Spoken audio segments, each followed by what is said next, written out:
Up দুইটা ধরার জন্যই তো দূর আইছি। বরিশাল গনে নোয়াখালী তামাক যাইছি আপ দুটো ধরার ফিরনে।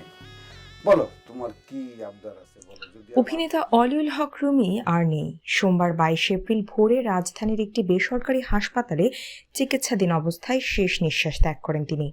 জানা গেছে মাসখানেক আগে হঠাৎ করেই তার শরীরে ক্যান্সার ধরা পড়ে।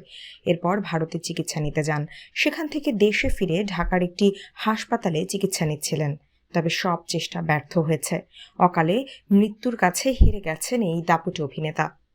1988 সালে রুমির অভিনয় শুরু থিয়েটার বেইলি রোডের এখনো কৃতদাস নাটকের মধ্য দিয়ে।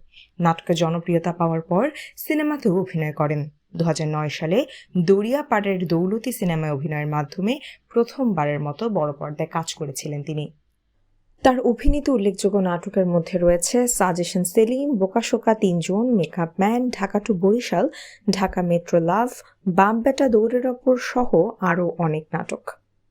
গুণী এই অভিনেতার অকাল মৃত্যুতে শোকের ছায়া নেমে এসেছে ভক্ত ও কলাকুশলীদের মাঝে।